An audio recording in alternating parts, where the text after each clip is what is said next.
You've always been there for me. You guide me on your path, and you never leave me alone. 'Cause you are the shepherd who guides your flock, who cares with a loving heart. You've said that you will stay with us until the very end of days. Jamen, så har vi jo gæster i studiet igen, Lars. Ja. Og denne gang, der har vi nogen, som vi har haft før. Og det er typisk et par, som vi har haft i rådgivning eller terapi, eller hvad man nu skal kalde det, som så har sagt ja til at være med her i det, vi kalder den varme stol. Ja.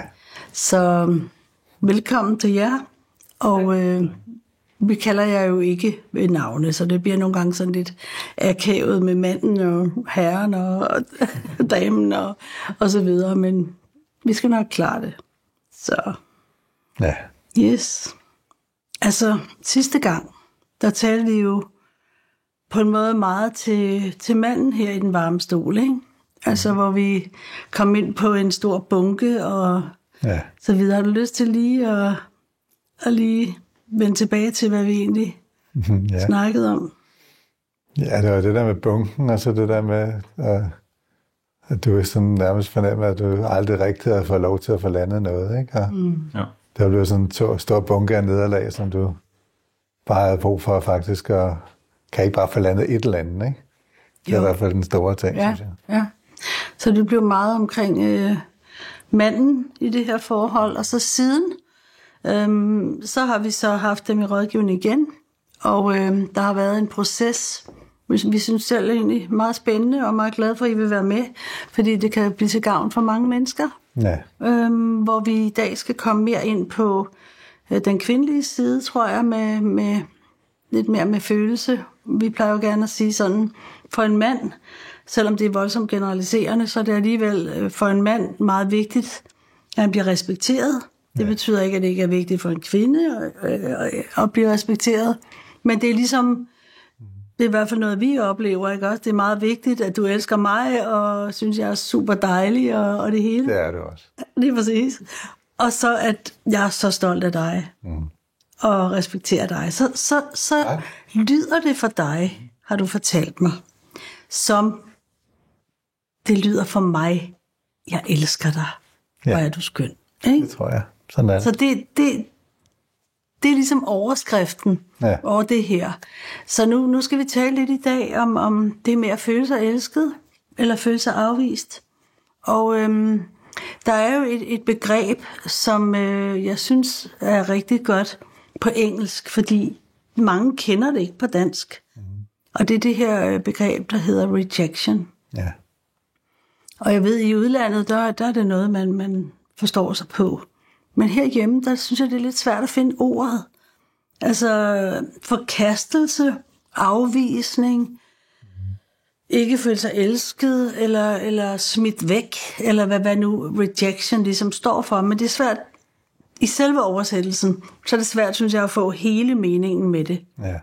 Men der har vi vores kvindelige del af vores par her, som, hvor du siger, at du har virkelig gennemgået meget af det her, nærmest hele dit liv, hvor du har haft en issue med det, og ikke følt dig elsket, og der er nogle ting, der skete allerede i starten af jeres forhold,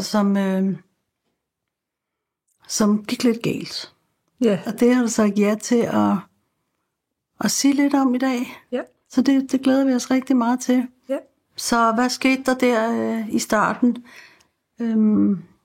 Jeg ved jo vist lige overskriftsmæssigt, at du har haft issues med at føle, om du virkelig elskede din mand, og du har haft skyld over det. Ja. Om du ligesom ikke elskede ham lige så meget, som han elskede dig-agtigt. Ja. Men der har du gjort nogle opdagelser, som jeg synes er positive. Ja.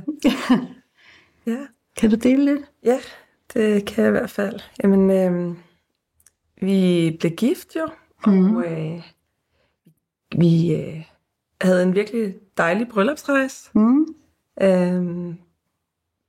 Ja, det var bare skønt, og vi havde tid sammen, og fik talt, og der skete mange gode ting. Og så kom vi hjem derefter, jeg kan huske den der følelse af, at jeg egentlig altid havde været lidt stærk i mig selv, og ikke haft brug for så meget måske. Men i det at blive sat sammen med min mand, og nu skulle vi stå sammen, og der kom sådan en blødhed indeni, og jeg tror, jeg mærkede den der sårbarhed i at blotte mig og komme tæt på et andet menneske, og bare hengive mig helt. Og det var sådan meget, det kan jeg se nu, det er jo noget meget fint og lidt sårbart måske. Måske mest for kvinden, jeg ved det ikke. Men i hvert fald så kom vi hjem derfra, og så allerede kort tid efter vi kom hjem fra bryllupsrejse, der skete nogle ting, hvor jeg egentlig ikke følte, han hørte mig og så mig, og blev såret over det. Og jeg kan huske, særligt den første uge, at vi brugte lang tid på at prøve at snakke om de her ting, og det gik mere og mere i hårdknude. Vi kunne simpelthen ikke nå hinandens hjerter. Det var allerede ugen efter, I kom hjem fra den her bryllupsrejse, så det var sådan en brat opvågning efter en honeymoon, kan man sige, ikke? Det var det. Og det var jo også din første kærlighed, kan man sige, ikke? Jo. Du havde ikke været så tæt på et andet menneske før. Nej, det havde så jeg. Det var sårbart. Ja, det var sårbart. Ja. Det var det, og så elskede du ham? Det gjorde jeg. Jeg kan huske, at det er den fornemmelse, jeg har haft i overvis af, at jeg ikke elskede ham. Ja. Jeg kunne ikke mærke det. Nej. Og det var sådan en kæmpe krise for mig, og et sorg, fordi jeg har forpligtet mig til at være gift med ham, og ønskede det. Og I har børn sammen. Og vi har børn sammen. Og så mærke den der smerte i at skulle hengive sig til hinanden, og ikke kunne mærke kærligheden. Og, men det der, efter vi begyndte at tage hul på det her, så gik det så op for mig, at der skete noget helt tidligt, som jeg havde glemt. Ja. Og pludselig kunne jeg se, at jeg elskede ham faktisk inden, og havde stærke følelser, og beundrede ham, og følte mig som den der nyforelskede unge kvinde der bare så beundrede. Hvor gammel var du? Jeg var, hvad var jeg, 27? Ja, så du var alligevel jeg var oppe i årene. Det var jeg. Så ja. Men det der forkastelse, som vi også skal snakke lidt mere om, det har ikke nogen alder. Det kan komme ind på de mest uhensigtsmæssige tidspunkter. Og jeg synes, jeg har stødt ind i det i mange situationer, hvor jeg har rådgivet mennesker. Og har selvfølgelig også selv oplevet det. Og jeg tror stort set ikke, der er et menneske på jordkloden, som ikke har oplevet den følelse, at som får noget i klemme. Ja. Men i nogle tilfælde, der sætter det sig fast og bliver et helt sorg, ikke? Så ja, jeg tænker også lidt omkring det med rejection, forkastelse. Det er jo noget, der ødelægger kommunikationen fuldstændig. Fordi hvis man ikke kan, man kan faktisk ikke kommunikere ordentligt hjerte til hjerte, når man har noget i klemme. Nej. Og det er jo en kæmpe udfordring, fordi det, der sker, det er jo, at man føler, at det er den anden, der har pådraget en denne her problematik. Ja. Fordi man føler sig ikke elsket, eller man føler sig afvist. Ja. Og i mange situationer kan det jo være regulært nok, at man er blevet afvist. Men det lander altid på en selv. Og det er jo noget af det, jeg håber, vi også lige kan snakke om nu her, det er ligesom, hvad gør man ved den her følelse? Fordi hvis man ikke kan få den anden til at lade være at afvise en, så bliver man jo ligesom nødt til at forholde sig til den problematik. Ja. Og skal man leve hele livet med det, som det offer, man så bliver for den forkastelse, med alt det dårlige, der kommer ud af det? Eller er der en løsning? Så, det er meget spændende. Ja.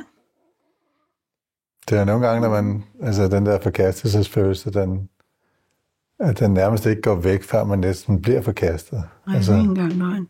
At man har nærmest brug for at komme så meget i kontakt med den. Det er ligesom, hvis man har højdeskræk, så bliver man nødt til at gå ud til kanten for at komme af med højdeskrækken, ikke? Men det er som om, at man bliver nødt til at sådan set mærke den forkastelse den anden vej, fordi det er egentlig en selv, der forkaster, fordi man føler sig forkastet. Det er en ond cirkel, man kommer ind i, fordi så bliver man ligesom lidt forstillet og lidt uhengiven. Ja. I virkeligheden. Nu var det meget sårbart. Du fortæller om det her, I de bliver gift og på bryllupsrejser og alt det her, ikke? Så vil jeg tro, at du sådan, fordi det tror jeg, vi alle sammen kender, så trækker man sig en lille smule, når man er blevet lidt såret. Fordi så, nu er der fare på færre. Ja. Nu skal jeg passe på mig selv. Ja. Og så holder man ligesom hengivenheden lidt tilbage, ikke? Og det er præcis det, du taler om, ikke? Den onde cirkel. Og det sker jo begge veje. Det snakker vi om, du ligesom havde behov for at se, om ikke du kunne lande noget, følte du, at du ikke kunne lande. Det er jo også en forkastelsesfølelse. Ja. At du faktisk føler, at du ikke kan komme af med det. Så i virkeligheden er jo begge to forkastet, tænker jeg. Og så ens egen bunke, den fylder det hele, ikke? Jo, det gør det. Hvis ikke man ligesom tager fat i det her og kan se, det her, det ødelægger alt. Så tror jeg simpelthen, at sådan et forhold, det bliver præget af det resten af livet. Og så kommer skænderierne, og så kommer man, folk skriger og græder, og du elsker mig ikke, og til sidst, altså så... Og man lukker hjerterne, ikke? Altså man kommer ud af den sårbarhed, hvor man faktisk elsker hinanden, og så lærer man bare at leve med sin hobbies, eller sin arbejde, eller hvor man nu børnene fylder måske i stedet for, eller... Så man lukker hjertet for den kærlighed, så man heller ikke får noget kærlighed ind. Det er rigtigt. Det er et kæmpe problem. Det er det. Og altså, jeg hører aldrig sådan inden for de psykologiske termer, det her bliver brugt. Ved jeg ikke, om I gør, men der er det mere sådan angst og stress og sorg og smerte og sådan noget. Men præcis det her ord med rejection, det synes jeg ikke, jeg har stødt ret meget på. Også fordi det ligesom ikke har et rigtigt dansk ord. Afvisning, det er ligesom, det relateres til noget helt konkret, som er blevet gjort imod en, ikke? En konkret handling, men det her, det er en følelse, som opstår på de mest uhensigtsmæssige tidspunkter. Så ja, men det er jo lidt spændende at høre, hvordan er du kommet videre, og hvordan har du arbejdet med dig selv med det her, og hvor står du nu og sådan noget. Det skal vi jo høre inden for den her halve time, vi sidder her. Det bliver spændende. Ja, altså den personlige del af det. Ja. Hvis jeg ikke tænker i forhold til min mand, så er det noget, jeg måtte forholde mig til, at jeg havde den her følelse af at blive forkastet af andre, eller alt for sensibel, eller hvad man skal sige, i forhold til andre mennesker. Altså mest ham, eller også andre mennesker? Også andre mennesker. Ja. Det var... Fordi der er også et element af, hvis man lukker sit hjerte lidt, og du ligesom, du føler, ham elsker jeg ikke, så bliver du heller ikke så såret, vel? Nej, så jeg ved ikke, om du så blev meget såret i virkeligheden, eller om du var sådan ligesom skøjtet lidt hen over det, ikke? For det er jo også en forsvarsmekanisme imod smerten, ikke? Jo. Altså i vores relation, der kan jeg se nu, altså det er sådan helt fjollet efter 20 år, men pludselig kunne jeg se, hvor såret jeg var blevet. Altså at jeg faktisk var blevet virkelig ramt af det her, men ikke havde lært at åbne hjertet, eller hvad man skal sige, og sætte ord på tingene, og være ægte, faktisk. Så det blev mere en magtkamp, eller en krig, hvor vi sad og slog hinanden i hovedet, end det blev, at jeg fik sat ord på måske sårbarheden, og så jeg blev såret, og jeg kan så se, at jeg i den sårhed bare lukket ned for mine følelser, og sat noget forsvar op. Jeg synes også, en del af det her, det er også det her med, man siger, du giver mig silent treatment, ikke? Altså hvis man ligesom når dertil, hvor man vil ikke åbne sig med det, der er, og man gider ikke at skændes mere, eller et eller andet, så er det bare at lukke af, fordi så er man ligesom fredet, ikke? Kender du også til det? Ligesom, at ordene, de vil ikke ud af munden, fordi du bare egentlig... Det går ind af, ikke? Og sætter sig til jeg ved ikke, det kan jo næsten blive bitterhed nærmest, ikke? Altså hvis det ligesom vokser sig stærkt nok, ikke? Altså det her offerfølelse af, at jeg har fængsel, jeg er i mit eget fængsel på en eller anden måde, og det er den andens skyld. Det er ikke sikkert, man tænker over lige præcis, at det er den andens skyld, men det er jo det, mekanismen er. Ja. Hvis man ikke ligesom er hengiven, når man bliver ved med at snakke. Det er nok bedre at snakke og skændes, end det er at blive stille. Men kender du også til det, at det sådan bliver... Det kender jeg meget til. Det nytter ikke noget-agtigt. Ja. Jeg tror, vi prøvede i starten. Vi havde nogle lange diskussioner, vil jeg hellere sige, til langt ud på natten, som var meget opslidende, og hvor vi begge to endte med at være virkelig såret og føle os virkelig forkastet. Og, altså, det var nogle voldsomme følelser. Og, så jeg kan se gennem årene, så blev det netop den der, så lukker jeg bare ned. Så tiger jeg bare stille. Hvis jeg ikke kan komme igennem, så tiger jeg bare stille. Men hvad skete der så inde i dig, når du sådan lukkede af? Så voksede den der kulde og hårdhed. Kulde og hårdhed. Ja. Og jeg har ikke brug for ham, og den der selvstændighed, som jeg tror mange kvinder i dag kender. Jeg har ikke brug for ham, og kunne ikke tage imod hans kærlighed. Så det prallede af. Altså, jeg havde i hvert fald ikke brug for det. Hvordan oplevede du det? Du kan vel godt registrere det her. Hvordan oplevede du din kvinde der? Jamen ja, det jeg tror, på mange måder så prøvede hun også ligesom at være hengiven og give sig selv, men det var ligesom altid noget, der holdt tilbage. Det var aldrig den der fulde. Det fik hende ikke helt? Jeg fik hende ikke helt. Nej. Jeg følte ikke, hun var helt ægte. Nej, netop. Og så var det næsten lige meget, hvad hun gjorde. Jeg ville hellere have, altså hun sagde tingene lige ud og var ægte, end at sige noget, der bare ikke helt virkede ægte og rigtigt. Ja. Jeg stadig når jeg tænker på, at det er også en enorm luksus at være forkastet egentlig. Ja. Altså det må være meget sikker på hans kærlighed i virkeligheden, fordi hvis noget er gået ud af døren, så kan det godt være, at du kunne finde et eller andet frem, ikke? Men altså at være så sikker i sadlen på en måde, så du kan bare lukke dig til og være hård i hjertet, ikke? Altså du kan ikke være særlig bange for, at han forlod dig og fandt den anden. Og... Er det ikke et spil, man kører, indtil det ikke går mere? Jo, lige præcis. På en måde. Godt sagt. Altså indtil der bliver sat en stopper på den anden side. Jo. Fordi følelserne er så voldsomme. Ja. Det kan godt være, det er mest kvinder. Men i hvert fald så er det jo sådan, at det er ikke konstruktivt. Nej. Fordi det er jo bare, du vil jo gerne have den kærlighed. Du vil gerne have et kærlighedsforhold. Du vil gerne, du selv var blevet hjertet. Men det er svært at gøre, når de følelser, de ligesom overtager en, ikke? Så bliver det bare en ond cirkel, der kører. Ja. Og så har man jo nok brug for... en stopper. Du er jo nok sådan en, der vil sætte en stopper, tror jeg, hvis du... Det tror du? Hvis du oplevede det på et eller andet tidspunkt, så sætter det. Det vil du gøre. Det tror jeg. Det er også noget med ens selvrespekt at gøre på en måde. Altså, det er også det, der er sket med dig, du, som du snakker om sidst. Ikke? Du mister respekten for dig selv. Ikke? Ja. Det er rigtigt. Så på et tidspunkt må man gøre, hvad der skal til på en måde for at holde fast i sin egen selvrespekt, for ellers så falder alt jo fra hinanden. Ja. Så er der ikke andre, der kan respektere en, hvis ikke man selv gør det. Nej. Så det har man nærmest ikke råd til. Vi taler om det med at få fred, ikke? Altså det er også en luksus, hvis mænd bare siger, jamen du får ret, og jeg får fred, ikke? Ja. Det er jo heller ikke kærligt. Nej. Så det er bedre at tage denne her kamp, og så ligesom bore ind til benet, men det har du vel også gjort som mand. Altså, der har du vel også i jeres natlige eskapader, så har du vel også prøvet at få hende frem, ikke? Jo. Men det lykkedes ikke rigtigt, nej. Eller hvad?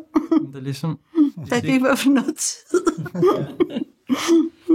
Det er ligesom, hvis ikke vi finder ud af, hvor hunden er begravet, så kan vi snakke om alt muligt andet. Vi kommer bare ikke ind der, hvor smerten sidder. Nej, netop. Så det er virkelig det med at være ægte, og virkelig, hvad var det, der er sket, og nogle gange gå tilbage til nogle ting, som kunne være sket for mange år siden, men som alligevel har sat sig, og har skabt en distance.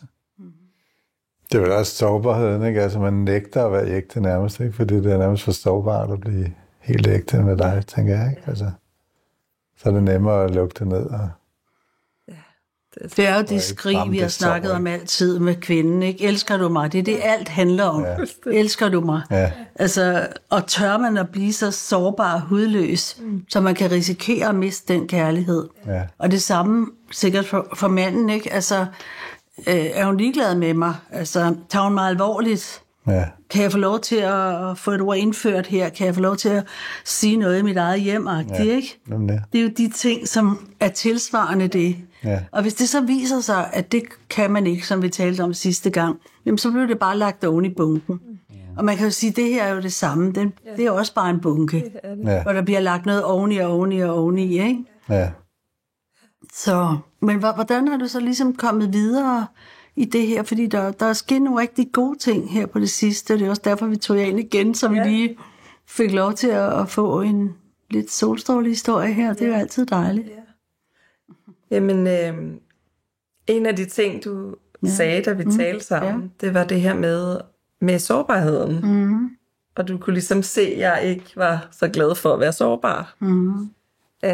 Og også det, vi talte om den her bunke, og det her med at være ægte. Mm. Og det er noget, som jeg synes egentlig, jeg var ægte. Ja. Det kan jeg så se, at jeg faktisk ofte ikke var, og bare begyndte på en måde at play the game. Bare lade som om jeg var hengiven, og lade som om jeg var kærlig. Og, altså. Men I lagde ligesom op til, prøv at være ægte. Mm.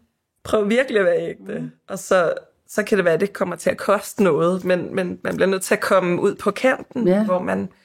Så jeg tror nærmest, vi havde vores største skænderi, efter vi havde talt med jer, og tænkte, nu skal det bare blive godt, det her. Det går godt her i virksomheden. Ja. Det må jeg undskylde. Ja, præcis. Men det ser ud som om, det virker noget godt. Det er godt at få renset luften en gang. Ja. Og sådan virkelig fik sagt fra og sagt, hvad vi havde på hjertet. Og de her gamle ting, kunne jeg pludselig ikke komme videre, end at fortælle om det. Selvom vi har talt om det før, men det er som om, at virkelig at mærke min mand i det. Mm. Hvad synes du om det her nu? Ja. Står vi sammen? Ja. Synes du, det var... Altså, elskede du mig? Eller, ja, som du siger. Altså, jeg tror, jeg virkelig fik sat ord på det og var sårbar. Mm-hmm. Og det, ligesom filmen knækkede ind i, og fik grædt i... Jeg føler, at jeg kan græde 3 år over det her. Altså, at mærke, at det faktisk havde ramt mig meget mere, end jeg troede, og var noget, der gjorde ondt. Og så derfra ligesom kunne se, okay, det er derfor, jeg har lukket i. Mm. Hvor tarveligt det så end er, og hvor uhensigtsmæssigt. Men det fik vi talt om, og jeg kunne mærke på min mand, at han virkelig, det ramte hans hjerte at mærke, at jeg var sårbar. At jeg ikke bare var sur og synes, han var elendig, men at jeg ligesom gav det. Det ville ham, og du turde egentlig godt at satse for jeres forholds skyld. Ja. Det er virkelig smukt. Jeg sidder og tænker på det. Hvorfor egentlig? Altså, hvorfor kom det over det lige pludselig? Altså, hvordan kunne du lige pludselig tage den chance, når du ikke har kunnet det før? Ja. Jeg tror faktisk, det hjalp mig, det du talte med ham om, at se på den bunke, og at man kan ikke bare have sådan en bunke, man slæber rundt på af uopgjorte ting. Og at så må man tage tingene en af gangen. Mm-hmm. Og så var det faktisk, som om det ligesom begyndte at komme op til overfladen, uden jeg selv tænkte på det, så dukkede de her ting op. Så jeg tror bare, at jeg er kommet ud på kanten, hvor jeg tænkte, vi kan ikke blive ved sådan her. Jeg kan ikke leve sådan her, uden den kærlighed, og som du også sagde, det spild af et liv, det spild af kærlighed, fordi jeg ved, at min mand elsker mig, og havde brug for det. Mm-hmm. Så. Det har vel også noget at gøre med at være blevet ældre, på en måde. Nu er I 20 år ældre, ikke? Og I har vel på en måde en tryghed i hinanden, til trods for de ting, der har været. Yeah. Så det var alligevel trygt nok for dig at åbne op. Yeah. Selvom det føltes utrygt i alle de år, men så har du vel fået lidt bedre selvværd, og lander mere i sig selv, ikke? Så man ligesom bedre kan tage sådan nogle ting op og ligesom få renset luften. Ja, det tror jeg. Helt sikkert. Måske også nogle dybere beslutninger. Okay, vi har børn, og vi har en familie, og der er så meget, der fungerer godt, og det er ikke det værd at gå fra hinanden, for eksempel. Det har jo helt sikkert også været oppe. Altså flere gange, ikke også? Kan det her holde, og kan vi fortsætte på den her måde? Og det er jo sådan, det er for de fleste, tror jeg, ikke? Og man støder ind i noget, men der er så ligesom, som du siger, rundt går, jamen det er ikke det værd. Nej. Altså, Præcis. specielt ikke, når man kan snakke sammen. Fordi I vil jo gerne snakke sammen, begge to. Det er værre, hvis folk overhovedet ikke kan snakke sammen, eller det er tit det her med, at det er tit kvinden, der gerne vil i terapi-agtig, og have forbedret deres forhold, fordi der er så mange ting, hun er utilfreds med. Man vil gerne forbedre manden. Vi vil gerne forbedre manden. Det er præcis det samme, som at forbedre forholdet. Præcis. Så det er nemlig sandt. Så altså, der er det lidt sværere, fordi hvis han så siger, jamen jeg synes, vi har det fint. Gider ikke at snakke om noget. Han er bange for, at terapeuten rotter sig sammen med kvinden. Ja, lige præcis. Der, så er det, lige præcis. Så er det 2 mod 1 lige pludselig. Nemlig. Så bliver det hit. Det har jeg ikke lyst til. Så hellere bare gå på arbejde, og så tage surmuleriet, eller hvad det nu er, og så bare gå op i hobbies, og kammeraterne, og en fodboldkamp, og hvad det nu end er, ikke? Og det er jo desværre det, der sker rigtig mange gange, men ligesom man lever hver sit liv i virkeligheden. Ja. Og så ligger alle de sorg. Så jeg synes, at det er det, der er vores emne i dag, og det var super dejligt, at I ville komme igen. Fordi det her emne, det er udtømmeligt. Jeg synes også, det er en løsning, ikke? Fordi hvad er egentlig løsningen for forkastelse? Det er jo at kaste sig i modsat retning, ikke? Altså at gå i modsat ånd, eller hvad skal man sige, ikke? At man, når man føler sig allermest forkastet, så bare elske. Altså, det er rigtigt. Altså at kaste sig ind i den kærlighed, det er jo der forløsningen kommer, for ellers så sidder man i hver sin skyttegrav, og man forkaster og synes, den anden skal gøre en hel masse ting, ikke? Jeg synes meget, at de der skuffelser, som begynder at komme, når den der forkastelse og følelse af afvisning og krænkelsesfølelsen og offeret og alle de her ting, der bruser op i mennesker, ikke? Der er der tidspunkter, hvor man kan sige, sol, mund, stjerne, sagde han det, der skete der lige her, og man mærker, at man bliver såret i det her. Men der er der nogle tidspunkter, altså hvor der ligesom er nogle muligheder for at snap out of it. Ja, og det er et godt ord, snap out of it, altså med rå beslutning. Og sige, nu begynder jeg simpelthen at gå i den anden retning. Nu begynder jeg at give noget fra mig. Jeg begynder at være hengiven og så videre. Hvis det så ikke virker, fordi det tager noget tid, så må man jo snakke om det. Så må man sige, det er godt nok tosset det her, at det er lidt flovt, men jeg blev virkelig ramt af det her, du sagde, og et eller andet, og du sagde et eller andet, jeg havde en bums på næsen, eller der var et eller andet, jamen det er bare sådan, det er bare et ømt område, og du må ikke, kan du ikke lide min næse, eller et eller andet totalt åndssvagt eksempel, ikke? Men jeg mener, en lille ting kan lige pludselig blive en kæmpe ting, også hvis der er sådan en lille kompleks i det på en eller anden måde, ikke? Så det tager altså lidt tid at komme ud af. Det er ikke bare sådan, det kan godt være, at mænd de lige kan, det kan vi kvinder ikke. Men der er ikke noget, der virker bedre end hengivenhed, tænker jeg, på den anden part. Altså, hvis den ene har overskud til at være hengiven og være sårbar og komme i armene på den anden, så har man altså løst mange problemer. Men det er ikke altid, der er overskud til det, fordi bunkerne er blevet så store på begge sider, så nu er det altså den anden, der skal til at levere varen for, at vi kan komme videre. Ikke? Og hvis der ikke 2 sidder sådan. Ja. Der håber man noget op, og det er den der følelse af offer, i stedet for ligesom at tage ansvaret for situationen. Hvad kan jeg bidrage med her? Og være den, der er hengiven. Det er jo den, der... Det lyder nemt. Det er den, der er vinderen. Ja. Det lyder nemt, men det er ikke så nemt. Det er svært, når man er optaget af de følelser, som fylder alt. Det er klart. Så en gang imellem må man vel også bare blæse ud, altså og skælde ud, eller skændes, eller græde, eller skrige, eller hvad der nu, whatever is needed. Altså bare... Men, altså man kan også sige sådan, at hvis den anden virkelig bliver såret, ikke? så er det jo fordi, de elsker en. Det tænker jeg også. Så det er Jo mere såret man bliver, jo mere elsker man vel hinanden. En person, der ikke bliver såret, så har man problemer, ikke? Det er så sandt. Så er der ikke meget kærlighed. Og det er jo nok det, du udviklede lidt med den hårdhed, du taler om. Ja. Det blev måske ikke så såret, vel? Altså, der kunne han sige flere ting, og det er jo selvbeskyttelse. Ja. Men det er ikke et godt miljø for virkelig hengiven, lidenskabelig kærlighed. Det er ikke et godt miljø. Den kommer jo tit, når det virkelig er sårbart, ikke? Altså, Ja. hvor man møder hinanden også i noget, der er svært, ikke? Og Jeg ved da også som mand, der er ikke noget bedre, end at have en kvinde, der virkelig er sårbar og faktisk har nogle problemer, som hun i ydmyghed står i, som man kan hjælpe med. Altså det tror jeg, at alle mænd har den fornemmelse af, at kunne hjælpe med en kvinde, som er blevet ramt af et eller andet. Det er da en fantastisk god følelse for en mand. hun skal ikke være perfekt. Men det kan man jo ikke, hvis man er hårde begge to, hvis ikke der er den sårbarhed. Det er det. Ja.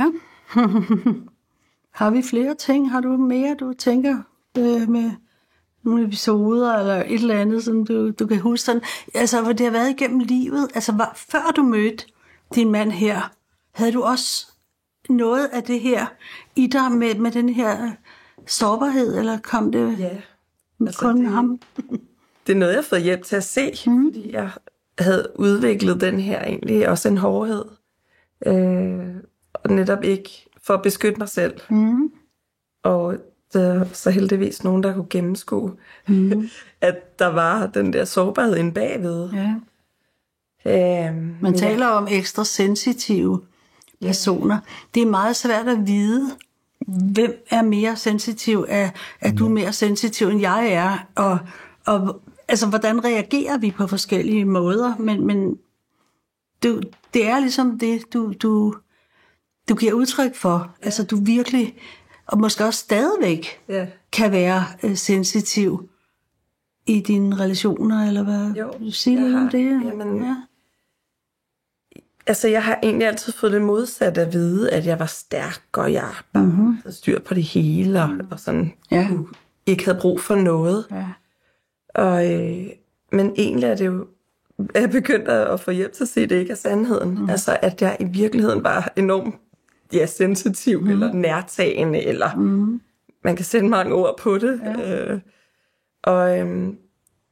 Og da det ligesom gik op for mig, at jeg havde et stort problem med det her rejection, forkastelse, eller var sårbar, så kunne jeg pludselig se hele mit liv, at episode efter episode, hvor at jeg var blevet stødt over, nu ser du en bums på næsen. Ja. En, der velmenende siger, ej, du har altså lige en bums på næsen.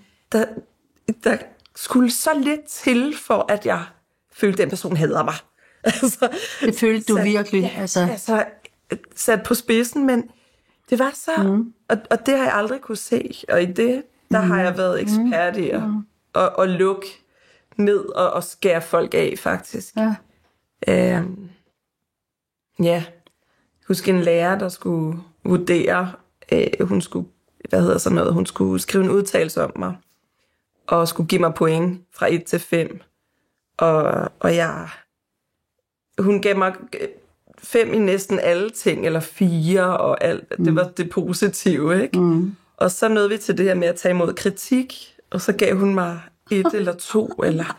Og jeg gennemgik det med hende, og da hun så nåede til det, så blev jeg simpelthen så stødt over det.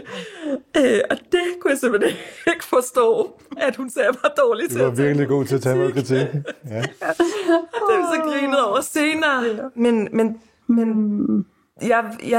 min verden væltede, hvis der var noget ligesom i vejen. Eller... Ja. Men i hvert fald, da det gik op for mig, det her, at det var en kæmpe issue i mit liv, hvor jeg har ødelagt så mange relationer, og pretended at have en relationer. Virkede som om jeg var kærlig, men inde i hjertet, der var der den der, du får mig ikke helt, jeg giver ikke det dybeste, fordi så bliver jeg bare såret. Eller, ja. Og du har ikke fundet ud af, hvor det ligesom kom fra, altså du har ikke haft en eller anden traumatisk oplevelse i din barndom, eller eller noget. Overhovedet ikke. Ikke spor. Tværtimod. Ja. Og måske er det nærmere en forkælelse. Det tænkte jeg lige, det ville jeg lige have foreslået. Ja. Kunne det være sådan, at du ligesom bare var denne her 12-talspige, som bare gjorde alting rigtigt og så videre, og så du så faktisk ikke kunne tåle denne her lille bitte kritik? Ja, det tror jeg. Det er jo altså meget sandsynligt. Ja. Så, ja. I begyndte at sætte ord på det her i en af de snakke, vi havde også, og om den her følsomhed, og det begyndte bare at sætte gang i sådan en øjenåbner for mig. Altså virkelig, at det er mig, der har et problem. Det er altså ikke alle andre. Og de må egentlig synes, hvad de vil jo, men det er jo mit hjerte, der bliver hårdt, og mig, der er en kold skid i virkeligheden, og mig, der forkaster andre, og holder andre væk. Og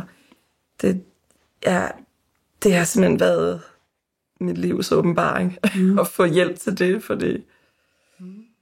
Så det lander i dig nu, hvordan? Altså, hvordan lever du så nu? Er du stadigvæk sårbar, eller kan du stadigvæk blive fornærmet, eller, og hvad gør du med det? Og, altså sådan. Jeg er blevet bevidst om, at jeg nok er lidt ekstra sårbar.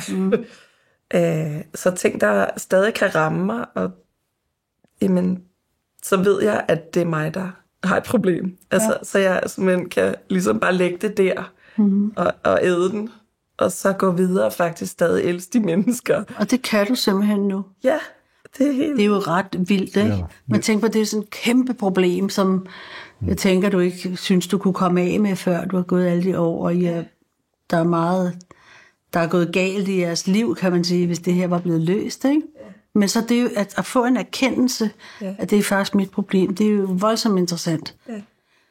Fordi det løser det jo. Det gør det. Det løser det også, fordi som vi talte om før, så når man har den forkastelsesfølelse, så giver man jo bolden videre. Ja. Så forkaster man andre, så bliver man lidt led over for andre, og man bliver hård i hjertet, og som du siger, selv skærer folk af, ikke? Ja. Så det er mange gange, altså det der er løsningen, det er ikke så meget, at andre ændrer sig voldsomt meget.